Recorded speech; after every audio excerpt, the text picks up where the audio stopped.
여러분 어떤 기대와 마음으로 이 시간에 참여를 하셨나요? 저도 이 자리에 오면서 이 자리를 준비하면서 어떤 기대가 있죠. 저는 사명이라는 말을 직업윤리라고 좀 표현할 수 있을 것 같아요. 저는 목사로서 직업윤리가 있다면 그 목사가 속해 있는 공동체의 어떤 필요에 응답하는 것이 목사의 직업윤리가 아닌가. 그래서 저는 믿음 공동체와 함께하면서 그 직업윤리를 내가 다 하는 사람이 되었으면 하고 생각합니다. 말하자면 이 믿음 공동체, 그 필요, 그 씨름, 혹은 무거운 짐과 같은 것들에 목사로서 주어진 것으로 응답하는 것이죠. 집회를 준비하면서 저한테 그런 기대가 있었습니다. 우리가 가지고 있는 문제, 씨름, 지금 실존에 대한 하나의 응답이 되었으면 좋겠다. 그러다 보니까 이런 생각이 듭니다. 어쩌면 이 생각이 오만함은 아닐까? 최근에 제가 이렇게 어렴풋하게 제 마음속에 이런 생각들이 있던 것들을 터뜨린 피드백이 하나 있었습니다. 수요 없는 공급. 말하자면 여러분 목사가 필요하신가요?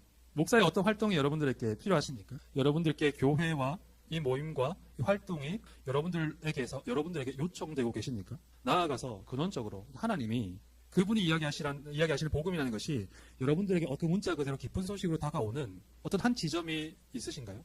저는 우리가 어떤 필요의 압력 아래 살아가고 있다고 느낍니다. 그러니까 우리가 과연 안식을 누리고 있을까?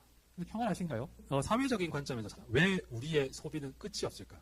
의료 영역의 필수 인력을 얻을 수가 없어서 소아과와 산부인과가 사라지는 동네가 많다는데 왜 그렇게 성형외과는 성행하는 것일까?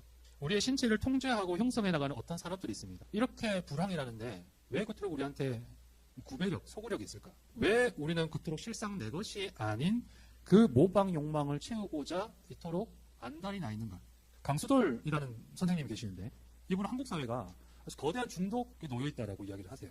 중독에는 어떤 특징들이 동반되는데 통제 만능주의, 자신의 권력을 유지하기 위해 애쓰는 완벽주의적인 성향과 자기중심성, 타인의 비판과 공격을 견디지 못하는 취약함, 흑백 논리와 수많은 선택지들을 양자택일의 것으로 제한시키는 태도, 그리고 상투적인 가해자 피해자 구조의 관점을 형성해서 스스로 자신을 피해자로서 인식하는 어딘가 내 삶의, 내 태도에, 내 마음의 어떠한 모습들과 좀 겹치는 부분들이 있다면 우리에게 어떤 필요가 자리하고 있다고 이야기할 수 있지 않을까 싶습니다. 이 집회의 제목은 서문입니다. 서문에는 특징이 하나 있는데 서문에는 모든 것이 다 들어가 있지만 그러나 다 드러나 있지는 않다는 것입니다. 복음서의 서문이 마가복음 1장 14절과 15절 역시 이 이야기 마가복음 전체의 전부를 이야기하고 있지만 모든 것을 다 드러내고 있지는 않습니다. 동시에 이 서문은 여기서 이 이야기가 이제 시작되었다라고 알려주고 있는 것이죠. 오늘 우리의 모임을 이끌어서 서문이라고 이름을 붙인 까닭은 이미 우리에게 모든 것이 다 주어졌습니다. 그러나 모든 것이 다 드러나 있지는 않죠. 아직 다 드러나지는 않습니다. 일단 이 서문은 이중적인 위치를 차지하고 있습니다. 첫 번째는 마가복음 전체의 서문이라는 거죠. 그리고 예수가 한 말, 예수가 앞으로 할 사역들의 서문이기도 합니다. 때가 찼다는 이 말에서 카이로스라는 단어, 카이로스는 어떤 한 지점을 가리킵니다. 어떤 한 날, 3월 1일. 달리 말하자면 3.1절의 사건이 촉발되기 전에 임박한 상황, 이 임계점에 이르고 있는 상황. 두 번째 문장으로 예수는 어떻게 이야기하시냐면 하나님 나라가 가까이 왔다라고 이야기합니다. 시간적인 의미도 있고 공간적인 의미도 있습니다. 다른 한편 시간적인 의미로 바울의 말에서 이 느낌이 어떠한 의미를 가지고 있는지 좀 찾아볼 수가 있는데 바울은 로마서 13장 12절에서 이런 표현을 씁니다. 밤이 깊었다. 낮이 가까이 왔다. 이 표현을 미루어 짐작해보면 가까이 왔다는 것은 시간의 개념에서는 아직 완전히 이르진 않았지만 곧 해가 떠오르진 않았지만 이제 곧 해가 떠오르리라고 내가 믿을 수 있는 어떠한 것. 새벽의 미명. 그래서 예수님이 하신 말씀을 조금 더 생각을 해보면 이런 것이 아니었을까. 지금 여기다.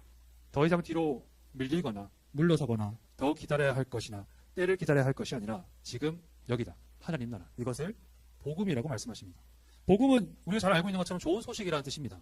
이런 의미에서 복음에는 여러분 하나의 문제가 있습니다. 어떤 소식이 좋은 소식이 된다는 것은 어느 정도 주관적이라는 거예요. 나에게 좋은 소식이라는 측면이 있다는 거죠. 이것이 제가 여러분들의 필요에 응답하고자 하는 제 직업윤리가 오만하다고 생각되는 지점입니다. 과연 내가 가지고 있는 것, 내게 맡겨진 것을 가지고 믿음 공동체에 내가 나아갈 때 감히 그것이 여러분들에게 좋은 것이라고 내가 말할 수 있을까요? 복음이라는 말이 그래서 되게 미묘한 지점이 있다는 거죠. 이것은 마치 하나님이 선하시다는 말과 비슷합니다. 하나님 물론 선하시죠. 그런데 나에게 선하시다라고 말하자면 아마 서로 좀 입장이 달라질 겁니다. 하나님 나라가 여기 지금 이때에 가까이 왔다라는 이 말이 어떻게 우리한테 좋은 소식, 기쁜 소식이라는 것일까? 수요 없는 공급이라는 말이 너무 적절한 것 같아요. 수요가 없는데 어떤 공급이 과연 기쁜 소식이 될 수 있을까? 우리에게 기다림이 없고 필요가 없고 물음이 없는데 어떤 대답이, 어떤 그 풍성함이, 어떤 그 찾아옴이 기쁜 소식이 될 수 있을까? 그런 우리들한테 있어서 복음은 어떤 것일까?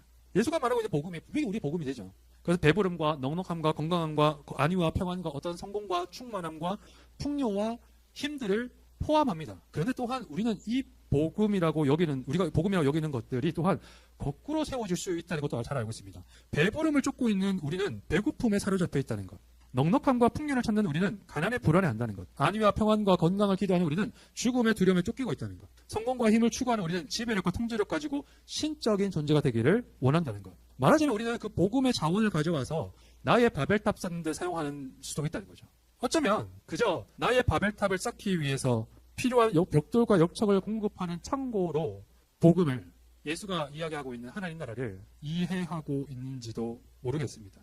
하지만 마가가 이 서문을 지나서 예수의 부활에 이르기까지 전해주고 있는 이 이야기, 예수가 겟세마네를 지나서 빈 무덤에 이르기까지 전해주는 이 이야기는 끊임없이 자신의 바벨탑을 쌓으며 끊임없이 비교하고 경쟁하는 우리의 삶에서, 끊임없이 자신의 바벨탑을 쌓도록 압력을 가하고 있는 우리의 삶에서, 그래서 끊임없이 불안과 두려움과 소외와 우울과 근심과 걱정을 안고서 무거운 짐을 지고 땀을 내는 삶에서, 그리고 반복해서 그와 같은 것들을 해결해 가는데 급급한 우리의 삶에서 더 이상 그 탑을 쌓는 것이 우리의 중요한 문제, 최종적인 관심이 아닌 삶에 대한 이야기, 그것이 지금 예수께서 이야기하고 있는 하나님 나라, 그리고 그것이 우리에게 복음이 될 수 있다는 말의 의미가 아닌가 싶습니다. 말하자면 이것은 다른 이야기입니다. 다른 선택을 할 수 있는 가능성에 대한 이야기. 우리가 그것을 대안이라고 이야기할 수 있다면 예수님의 복음, 이 선포는 대안의 이야기입니다. 하나님 나라가 지금 이때 이곳에 가까이 왔다. 그래서 예수님이 이 복음을 믿으라고 하는 겁니다. 그리고 믿음이라는 게 뭘까요? 저는 믿는다는 것은 어떤 이야기 속에서 살아가는 것이라는 생각이 좀 듭니다. 터리럴이 자주 언급하는 말이 있습니다. 아주 사소하고 보잘것없는 일들에 시간과 정성을 들여서, 때로는 번거로운 품을 들여가면서 사람들을 도와주는 까닭에 목적지에 이르는 시간이 점차 늦어질 때마다 제자가 답답해서 묻는 거죠. 선생님 왜 그러시는 거예요? 그때 이 프리덴이 하는 말이 있습니다. 아마 힘멜이라면 그렇게 했을 거예요. 근데 여러분, 이게 사실로 일어났습니다. 대만의 지하철에서 무차별 흉기 난동이 벌어졌어요.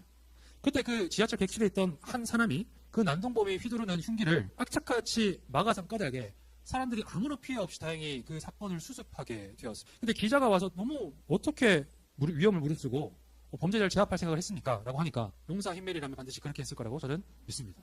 여러분, 이게 믿음입니다. 근데 이 사람이 그 이야기 속에 살기 때문에 힘멜 이야기는 이 세계에 드러나는 거예요. 이 사람이 그 이야기 속에 살았기 때문에 힘멜 이야기는 우리가 살고 있는 세계에 현상합니다. 실제가 되는 거죠. 이게 믿음입니다. 이야기 속에 살아가는 것. 이것이 예수님이 말씀하신 믿으라는 뜻이기도 합니다. 하나님 나라 이야기 속에서 여러분 살아가십시오. 어떤 이야기는 그 속에 사는 삶을 통해서 생명을 얻습니다. 그런데 그 진리, 이야기는 현실의 장벽을 뚫고 자신의 모습을 드러내는데 우리의 믿음을 통해서. 아름다울 수는 있지만 현실성 없는, 귀감은 되지만 그렇게 살고 싶지는 않은 이야기. 예수는 그 이야기가 우리의 복음이라고 이야기합니다. 이제 예수는 그 이야기를 들고서 수많은 사람들에게 찾아갈 겁니다. 나병 환자, 중풍병자, 혈루병 여인, 세리와 죄인, 선생을 배신한 제자들, 바벨탑 꼭대기에 있는 로마의 총독들, 그리고 우리에게도. 그리고 예수는 이렇게 이야기합니다. 믿으라. 그 이야기 속에서 살아가라. 이 서문을 시작으로 해서 예수가 써나가는 이야기, 마가가 전해주는 이야기가 우리 안에서 어떤 울림을 만들어낼 때 보이지 않는 진리, 그 이야기를 우리 삶을 통해서 현상하게 될 겁니다. 그리고 그 나라가 진정한 생명력을 가지고 있다면 우리가 그 이야기 속에 살아가기 때문에 우리 삶에 현상하는 그 나라가 우리한테 어떠한 생명을 가져다 줄 거라는 거죠. 우리가 그토록 바람하지 않는 풍요, 충만이라고 표현할 수 있는 그 무엇이 우리가 이 이야기 속에서 살아가기 때문에 우리 삶에 드러난 그 하나님 나라를 통해서 찾아오리라는 겁니다. 그리고 그때야 우리는 이야기할 수 있겠죠.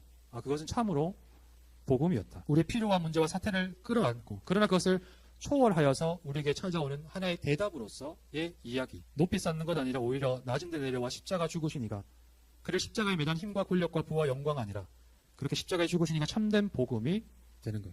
믿는다는 것은 그 이야기 속에서 살아가는 것입니다.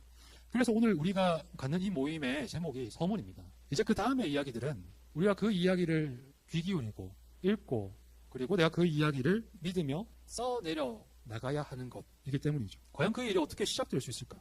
우리가 이 서문 이후의 이야기들 함께 엮어나갈 수 있기를 기도합니다. 하나님 나라를 고민하고 함께 꿈꾸고 함께 기대하면서 그 하나님 나라를 상상하고 나누고 기도하면서 하나님 나라의 참 복을 누리며 이야기 써나가는 믿음 공동체, 그리고 우리의 삶이 되실 수 있기를 주님 이름으로 축원합니다.